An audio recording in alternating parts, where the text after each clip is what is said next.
In this type of situation, you really have to be on your toes at all times, and it's very easy to make mistakes with your training or reading the body language of the horse. And I do agree that it's important for her to hold her ground, but at the same time, it is very difficult to hold your ground with a wild horse because there is only a tiny barrier between that horse attacking you and not attacking you. And a lot of times bluff charges are not really a thing with wild horses. They will actually attack you, even if you do stand your ground. So it is very, very difficult.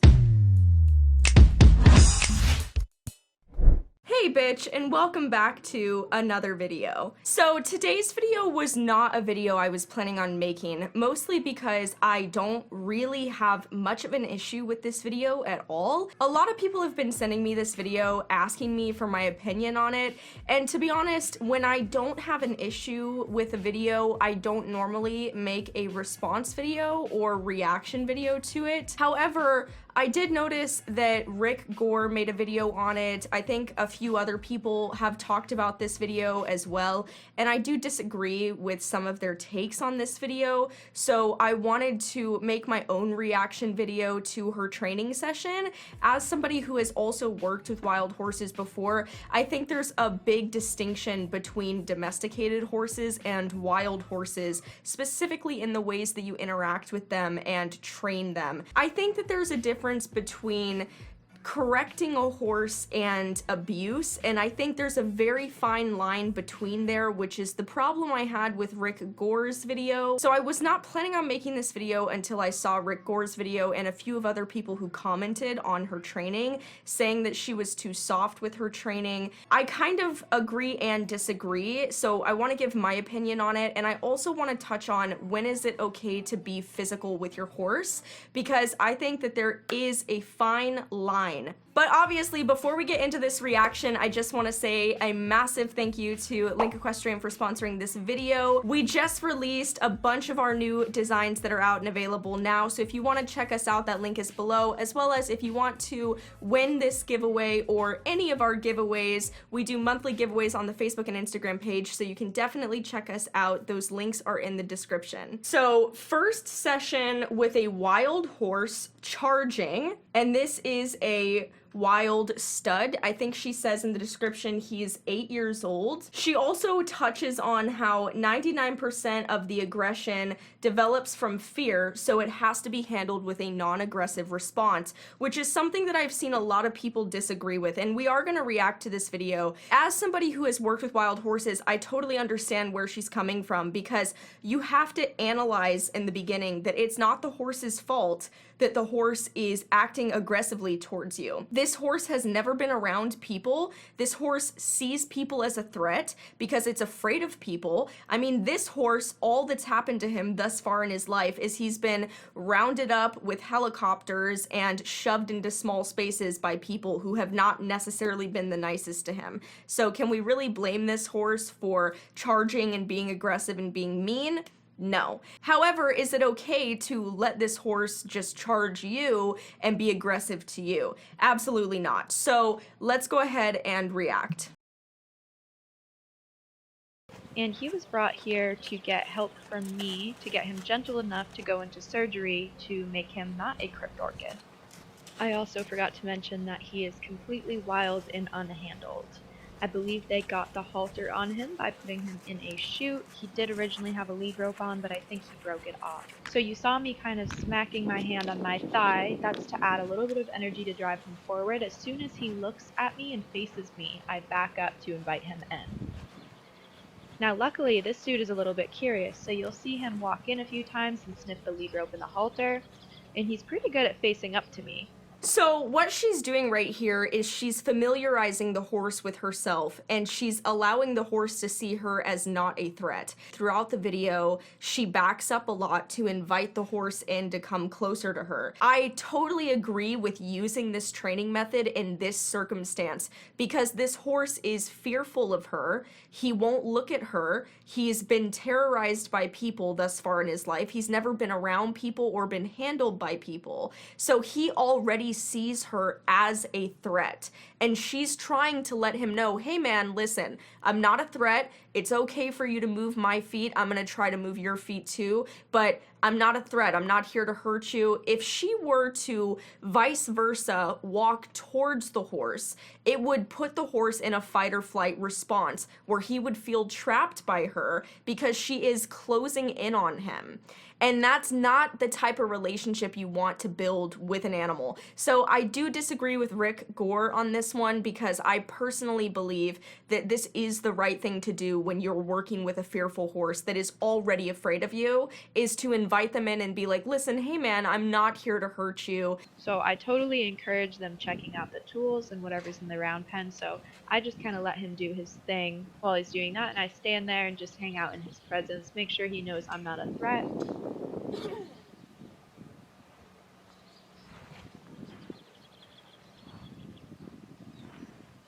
So you see, every time he gives me those two eyes, I back up to give him some space.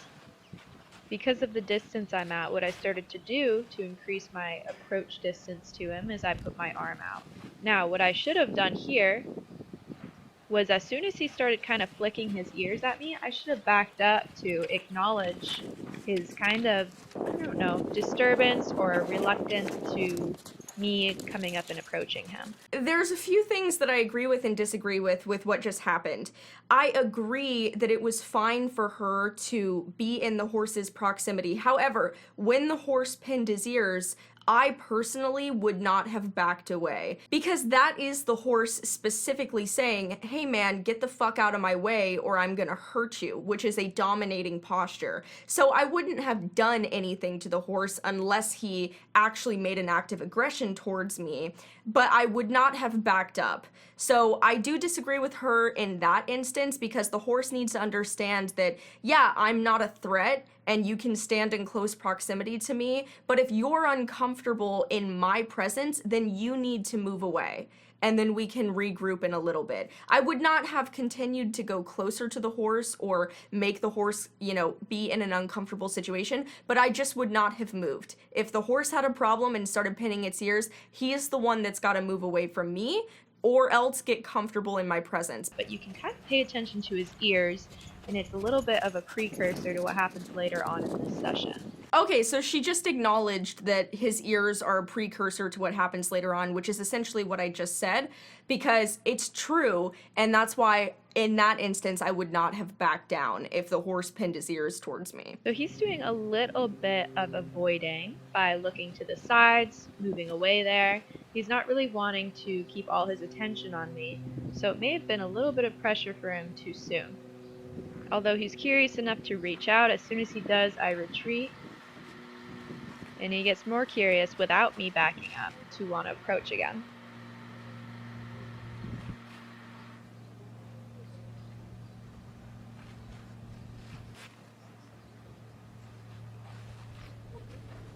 I'm going to stick with him again until he looks at me.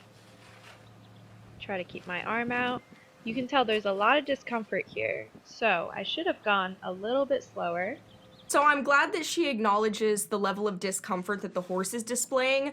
I do think that it was a little bit too soon and too rushed. If I were in this position, I would stand there, invite the horse in, and if the horse wanted to turn away from me to get out of that situation, I would allow them to do that. You have to understand these horses' mentality. They're not like normal horses that are in captivity, because they've never had to be around people, and they've never ever experienced what it's like to interact with human beings, and they just in general don't know human body language. All they know is how to interact with other horses. So these horses do perceive people as a threat, and if you move in and you follow the horse like she followed him, I think that's appropriate for later stages. However, in this instance, for a first-time training session, I just find that it's a little too risky and a little little too dangerous to follow the horse as he's trying to escape the situation,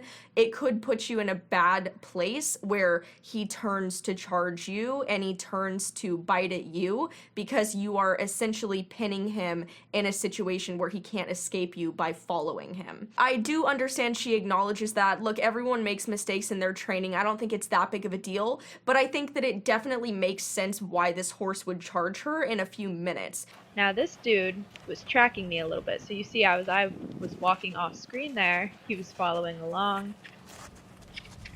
A lot of times when you first begin to work with horses and they're figuring you out, they're essentially figuring out where you stand in the pecking order. And I like to work with horses on a respect basis of like, I'm not going to make you believe that I'm higher than you because that's not fucking true. And people who say that you have to make a horse believe that you're higher than them, I mean, that's fucking bullshit. And that's a really stupid, domineering and dominating way to look at training a living, breathing animal. I don't believe that horses were just here for us to dominate them and make them think that we're the boss and blah blah. Like, horses are just fucking horses, dude. They weren't put on this earth for you to ride them. They weren't put on this earth for you to work with them. They were put on this earth to be wild horses. So anything that we get to do with horses is already more than a privilege. I always tell people that you need to be on a level playing field with your animal. You will respect them as long as they respect you. And you have to respect your horse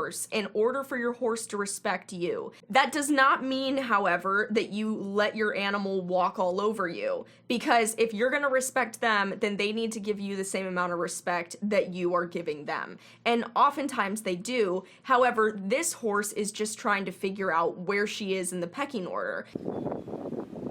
So I figured, let me add some distance to this, and I'll hold the stick out as an extension of my arm and see if he wants to check that out instead.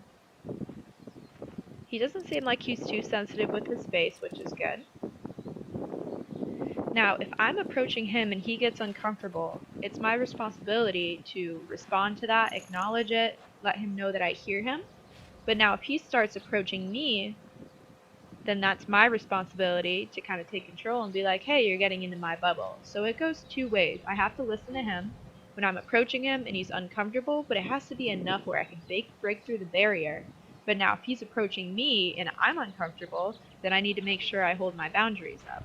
I do agree with that. And again, it can be incredibly hard when you are in this situation to accurately and quickly read the horse's body language because we're not horses. So when you're training wild horses, that's one of the reasons why they tend to be a lot more difficult than normal domesticated horses that have just been, you know, untrained by people.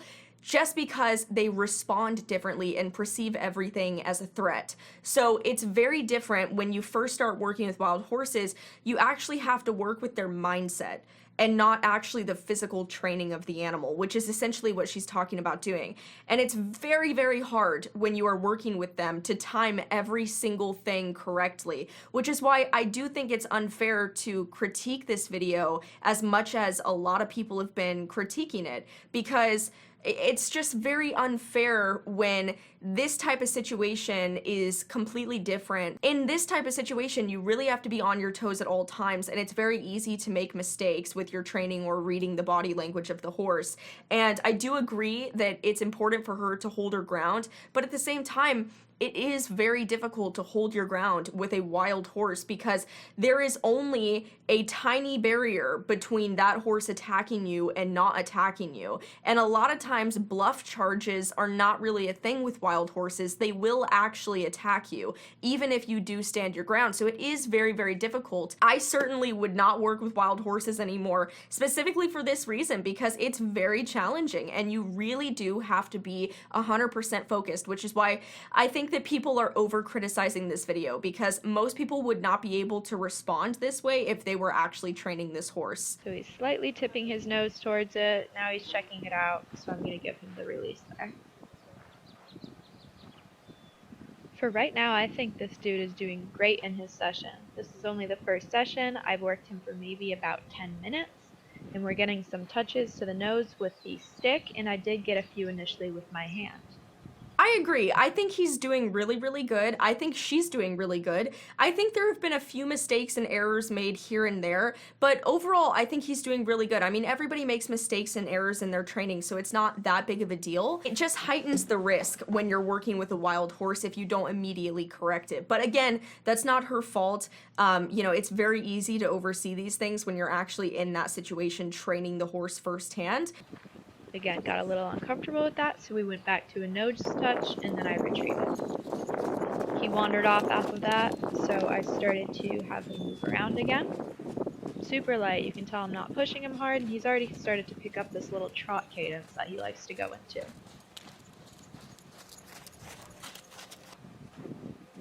So invite him in here, and then he starts to get a little too comfortable and wants to charge me, so I stand my ground, push him back out, make sure I'm direct in the direction I have him going, and just again quietly push him that way. I'm not going to make him really run or get after him. I'm just going to ask for a direction change and see if I can get a little bit of control of his feet again. That was the part that everybody was talking about. And everybody was saying that by her constantly inviting him in, it allowed the horse to think that he was more on top than she was. I think it's great that she stood her ground. I've heard a lot of people say that I would have, you know, whacked the horse, turned him to the outside, and whacked him again. I definitely disagree with that because the thing is, this horse is afraid of her already. He's already in a fearful mindset, which is exactly why he charged her. I don't think he charged her to necessarily be aggressive and try to hurt her. So I think it was very good that she stood her ground. I think it was very good that she immediately corrected it and she did not give him an inch of space, and she kind of saw that coming. In here. And then he starts to get a little too comfortable. I definitely would have smacked him. I would not have smacked him when he got out into the round pen and started running around, but you need to behave in those situations as if you were another horse that horse is charging. Horses are herd animals. The way they communicate is through body language and behavior. So if a horse charges another horse, he's gonna turn his butt, he's gonna bite the horse, or he's gonna kick the horse. So you need to respond in that same way. Not to be more dominating than the horse, not to be higher than the horse, but just to let the horse know, hey man, listen, I'm part of your herd too, and you're not just gonna walk all over me. I would have smacked him once and then forced him to go outside. That's how I would have responded in that situation. I wouldn't have continued to smack him. I've heard a lot of people saying that they would have smacked him several times, made him run around violently in the arena until he was tired and blah, blah, blah. This horse is already afraid of her, so her goal is not to make him more afraid of her. Now again, this is her horse. She's in the position to know what she thinks is best with him because she's the one who's actually standing there working with him. And there's a lot to this training session that we clearly haven't seen because there's been many cuts throughout it. So I don't want to prejudge her because maybe she was in the position to know or believe that if she had smacked this horse, it would have sent him 10 steps back in her training. I don't know the mindset of this horse. I don't know his personality. I'm not going to get super angry, get after him. I'm going to keep everything calm, but now I'm going to be a little bit more cautious of using that backup to draw him in. Pretty similar to Roulette, if you remember her. She got pretty comfortable with me backing up to draw her in, giving her space. I used that as her reward, and eventually I had to change my tactics and not back up to invite her in. So again, here you can see that I'm matching his footfall, sticking right with him. Just trying to get him to relax down again, touch the stick, and see that's all that I'm looking for from him. Saying, hey buddy, we've done this a couple times now, this is all I want from you. Good, he didn't settle down, so we ended up going around a little bit more. Good, so here I very cautiously back up to invite him in again. And I want to end on a good note with this dude, so even if that just means touching and rubbing his face with a stick. Good. I think everything she's doing is perfectly fine.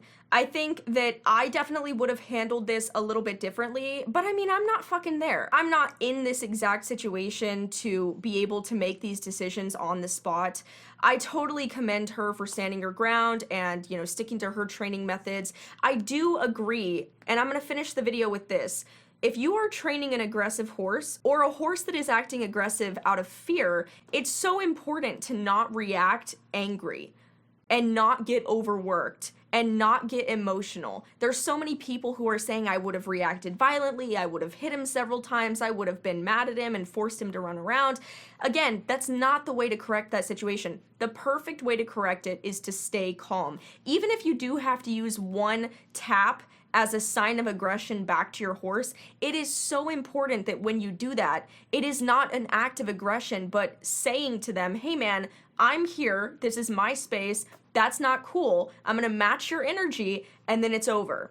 I don't think that the response is to be angry and to continuously hit him and be like, I'm on top, you're on bottom.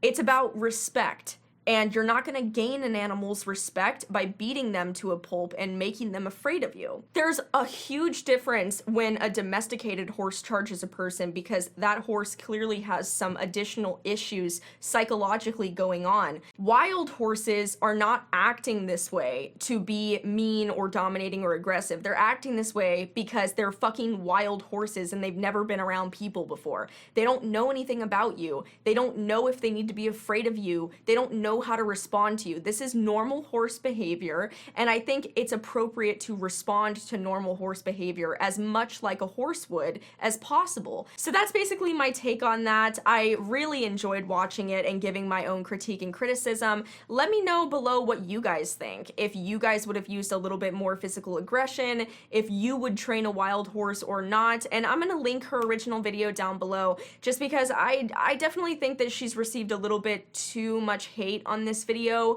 than necessary, because I personally think that the way she trained this horse is fine. Everybody trains differently, and some people have methods that work best for them, and other people have methods that are just really abusive, and I think that the horse world is full of people who believe that you have to be more dominant than an animal, which is just not really true. You can easily be on the same level as your animal and have a respectful relationship. So anyway, thank you so much again to Link Equestrian for sponsoring this video. I love you guys so much, and I'll see you guys in my next video. Bye.